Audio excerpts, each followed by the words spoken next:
Good morning and welcome back to my another blog. প্রচণ্ড ব্যস্ততার পর অবশেষে একটা ছুটির দিন, আর একটুখানি তো আমাদের এই ছুটিটা কাটাতে যেতেই হবে। আর আমরা আজকে সকাল সকাল বেরিয়ে পড়েছি প্রাণের শান্তি, মনের শান্তি, আমাদের শান্তিনিকেতনের উদ্দেশ্যে।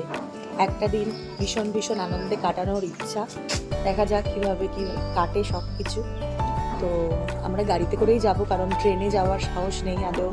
এখন তারাপীঠে যাওয়ার জন্য ভীষণই একটা ভিড় হবে ট্রেনে, তো গাড়িতে করেই যাব। আজকে রাতেই ফিরে আসবো। এখন বাজে সকাল 6:15-20। আমরা এই জাস্ট বেরোবো, অনেক সকালে উঠে রেডি হয়েছি, আর শাড়ি তো লাগবেই শান্তিনিকেতনের জন্য। তো চলো দেখতে থাকো, পুরো ব্লগ চলতে থাকো আমার সঙ্গে। আজকের দিনটা আমরা এইভাবেই শুরু করলাম। এই যে আমাদের গাড়ি চলে এসেছে, আর গাড়ির সিটে মা। হ্যালো হ্যালো বলো, হ্যালো বলো। আর ওই যে আরেকজন দাঁড়িয়ে আছে, এখনো সবাই আসেনি। ন্যানো এসেছে বালিশ নিয়ে, আমাকে একটা দে। এই যে আসছে। আরে এই তো গাড়ি, কি হয়েছে? সানগ্লাস লাগবে, চোখটাই সবার খুব সুন্দর। হ্যালো বলো, হ্যালো গাইস।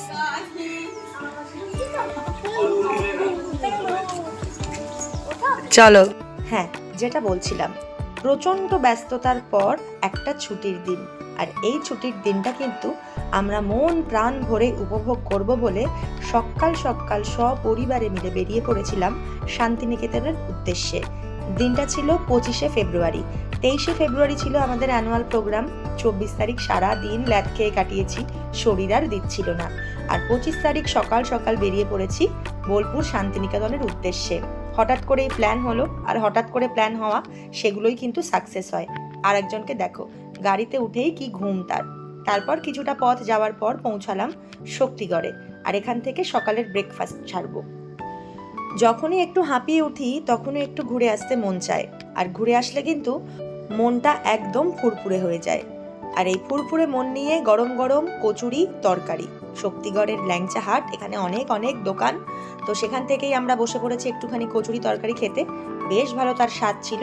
তারপর আবার উঠে বসলাম গাড়িতে। গাড়িতে যেতে যেতে কত গান, আড্ডা, গল্প, একের পর এক সবই চলছে।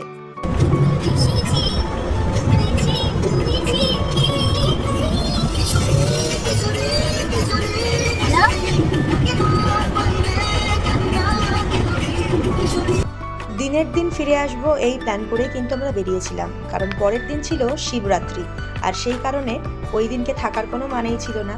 আর যেহেতু আমরা গাড়িতেই গেছিলাম, তাই যতক্ষণ ইচ্ছা ঘুরে বাড়ি ফিরে আসার একটা দারুণ সুযোগ ছিল। দেখো, কথা বলতে বলতে চলে এসেছি বোলপুর। আমাদের মেন উদ্দেশ্য কিন্তু ছিল সোনাঝুরির হাট ঘোরা।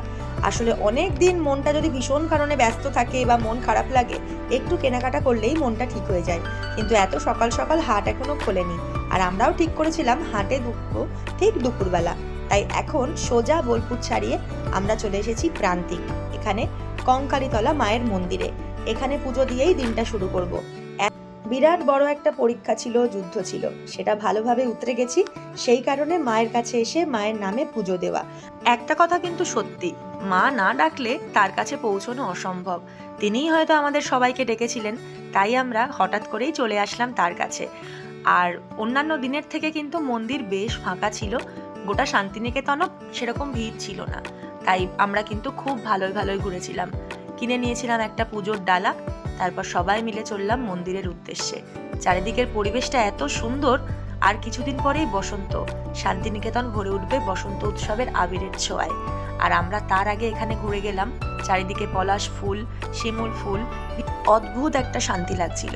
তারপর যখন মায়ের মন্দিরে প্রবেশ করলাম, এত ভালো করে পুজো দিতে পারবো ভাবতেই পারিনি। অনেক অনেক প্রণাম জানালাম মন থেকে। সকলকে যেন ভালো রাখে ঠাকুর, সকলের ভালো করুক। মানুষের মধ্যে বাধা বিপত্তি, হিংসা, বিবাদ, ঝগড়া ঝাঁটি এসব যেন না রেখে সবাই ভালোবাসায় ভরে থাকে। এটুকুই চাওয়া, এটুকুই প্রার্থনা। এরপর মন্দিরে ধূপকাঠি আর মোমবাতি জ্বালানোর পালা। তো এইখানে কিন্তু সতীপীঠের একটা পীঠ পড়েছিল, তো সেই কারণেই আমরা কঙ্কালীতলা মায়ের মন্দিরকে 7টি সতীপীঠের একটি সতীপীঠ হিসেবে সকলেই গণ্য করি। আর এইখানেই যে পুকুরটা রয়েছে সেখানেই মায়ের কাঁখাল বা কঙ্কাল যে অংশটা পড়েছিল সেই নাম থেকেই কিন্তু এই মন্দিরের নাম হয়েছিল কঙ্কালীতলা। আর এখানে দেখো সবাই নিজের মনস্কামনা পূরণ করার জন্য অনেক রকম সুতলি দড়ি বেঁধে রেখেছে গাছে। আমিও মন থেকে মাকে অনেক অনেক প্রণাম জানালাম এবং ওই একটাই চাওয়া, সকলকে ভালো রেখো। তারপর নিচে নেমে এই পুকুরটা পুরোটাই ডোবার মতোই হয়ে রয়েছে, তবুও এটা একটা মানুষের ভক্তি, মানুষের বিশ্বাস, এই জল নিয়ে মাথায় ছেটানো আর মন থেকে সকলের নামে প্রার্থনা করা। তারপর বেশ কিছুটা সময় এখানে কাটালাম। আর এখানে কিন্তু আরও একটা মন্দির আছে, শিব পার্বতী, অন্নপূর্ণা, অনেক রকম দেবদেবীর বাসস্থান। সেখানে ঢুকেও একটুখানি প্রণাম করলাম।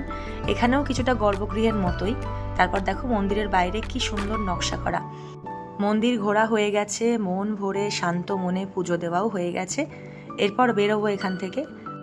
এদিকে দুই ভাই বোনে মিলে জমিয়ে লস্যি খাচ্ছে, আর আমরা রাস্তায় বেরোনোর মানে একটার পর একটা জিনিসপত্র খেতেই থাকি, মুখ আমাদের চলতেই থাকে।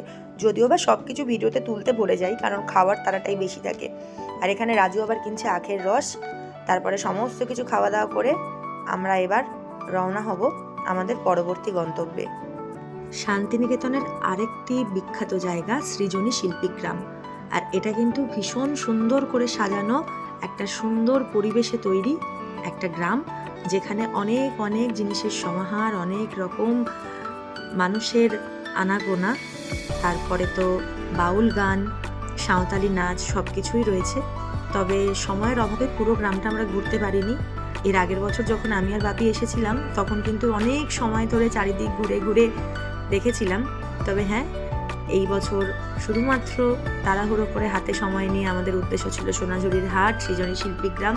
তো সেখানেই ঘোরা। এত সুন্দর কারুকার্য, এত সুন্দর হাতের কাজ, সত্যি মন ভালো করে দেয়। ভীষণ ব্যস্ততম একটা জীবনের পর মাঝে মাঝে এরকম ফাঁকা খোলামেলা একটা পরিবেশ কিন্তু প্রত্যেকেরই প্রয়োজন। একটুখানি অক্সিজেন নেওয়া, মানুষের মন ভালো করা। আর এরপর আমরা ভেতরে ঢুকলাম। চারিদিকে সবুজের সমারোহ, গোলাপের বাগান, নানান রকম রকমারি ফুলের বাহার, তার সঙ্গে এরকম একটা পরিবেশ কি যে ভালো লাগছিল সে তো বলা বাহুল্য, তোমরা বুঝতেই পারছো। তারপর এখানে সোজা এসে দেখলাম বাউল গান। তো মানুষ আসছে, বাউলদের সঙ্গে গান গাইছে, আমিও তার ব্যতিক্রম ছিলাম না। আশা করি সেই ভিডিও তোমরা আগে দেখেছিলে।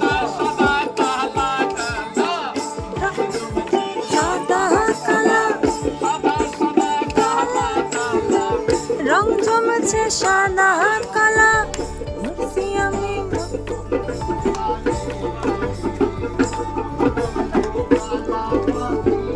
আমি জানো কি বসন্ত মানে তোমায়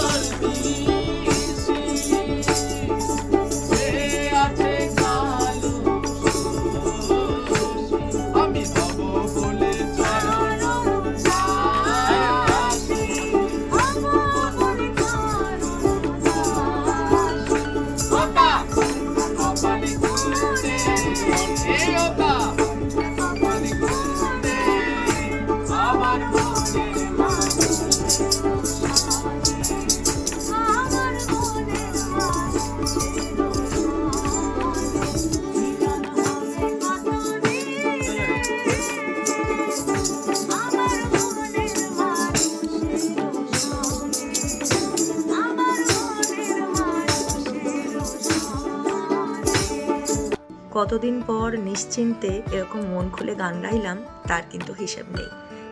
এরপর আমাদের যেটা কাজ, জিনিসপত্র কেনা। কিনতে তো হবেই। সবার প্রথমে কিনে নিলাম এই সুন্দর একটা ফাইল, আমার বরাবরের পছন্দ প্রাণের রবীন্দ্রনাথ। তারই সুন্দর একটা ছবি দিয়ে তৈরি হাতের কাজ করা একটা ফাইল কিনলাম। বিভিন্ন কাজে লাগে, আর এই ধরনের জিনিসপত্র রাখতেও আমার ভীষণ ভালো লাগে। তারপর সামনে গিয়ে দেখি কি সুন্দর সাঁওতাল নাচ হচ্ছে, আমরাও যোগ দিলাম তাদের সঙ্গে।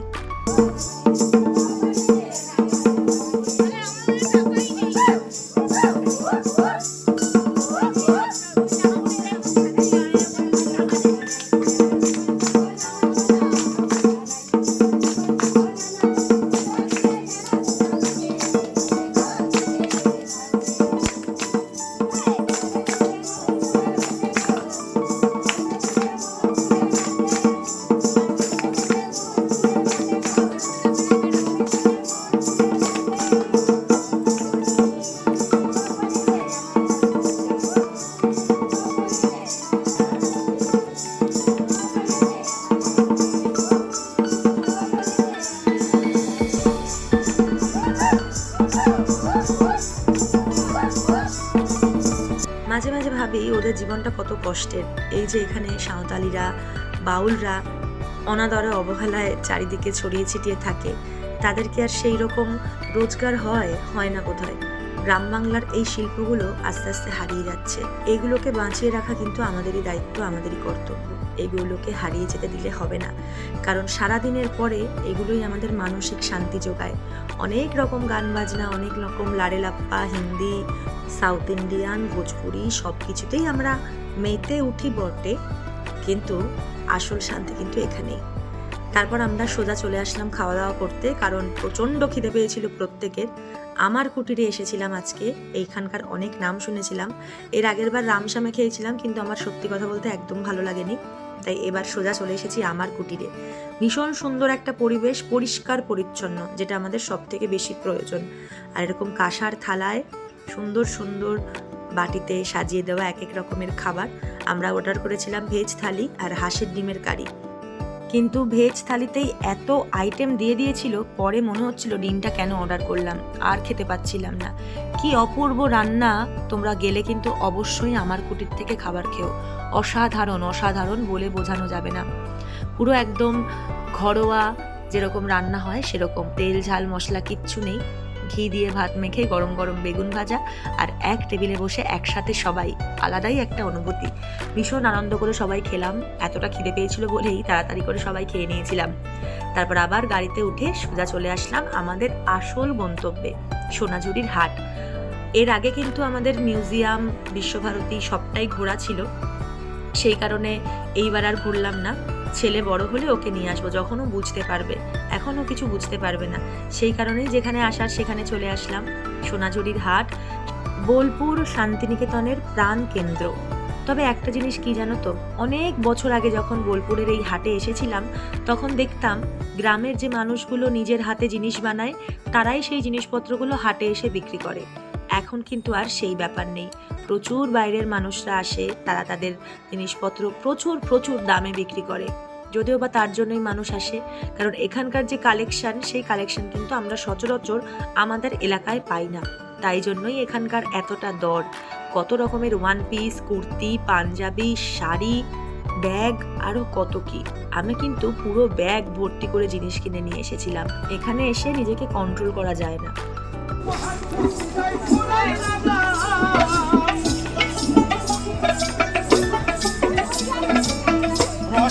হইয়া মাতাল ওই দেখো হাত মুখে যাই ঘোড়ার লাগাম, ওই লাগাম খানা ধরে দেখো কুঞ্জনা কুঞ্জনা, লাগাম খানা ধরে দেখো কুঞ্জনা কুঞ্জনা। তোমার ঘরে বসত করে কয়জনা জানো না, তোমার ঘরে বসত করে কয়জনা, তোমার ঘরে বাস করে কারা হায় মনে জানো না, তোমার ঘরে বাস করে কারা হায় মনে জানো না, তোমার ঘরে বসত করে কয়জনা, তোমার ঘরে বসত করে। কি অপূর্ব গান গাইলো না এই দাদাটা! গান শুনে একটা ভীষণ সুন্দর শাড়ি পছন্দ হয়েছিল, এই সেই লিনেন বাটিক। এই শাড়িটা কিন্তু আমি আমার জন্য কিনেছিলাম। আর এই দুজনকে দেখো, কিছুতেই এদেরকে আটকে রাখা যাচ্ছে না। পয়সা দিয়ে রাখি দুটো পাইপ কিনেছে, সেই পাইপ নিয়ে সারা হাটে ঘুরে বেড়াচ্ছে। আর এদিকে দেখো, যেন একটা খুঁজছিলাম, খুঁজে পাচ্ছিলাম না বলে মুখটা আমার এরকম অবস্থা। আসলে আমাকে এখান থেকে বের করা যাচ্ছে না। অনেকক্ষণ ধরে ওরা চেষ্টা করছিল, শ্রেয়াদি চলো শ্রেয়াদি চলো, কিছুতেই আমাকে আর নিয়ে যেতে পারছিল না। এখানে আসলে এমনটাই হয়, এদিক ও তাকাই ওদিক তাকাই, মাথা যেন পুরো ঘুরতে থাকে। তারপর বাড়ি ফেরার পথে আরও একবার শক্তিগড়ে নেমে একটুখানি ঝালমুড়ি, পাপড়ি চাটে সমস্ত খাওয়া চলছিল, তার সাথে গরম গরম চা। সারাদিন ভীষণ ধকল গেলেও মনটা কিন্তু ভীষণ ভালো লাগছে। এতদিনের একটা ভীষণ ব্যস্ততার পর এরকম একটা শান্তির ঘোরা আমাদের মনটাকে ভালো করে দিল। আবারও ফিরে আসবো এই জায়গায়, প্রিয় জায়গায়, প্রাণের জায়গায়। আজকের ব্লগটা এখানেই শেষ করছি। সবাই খুব ভালো থেকো।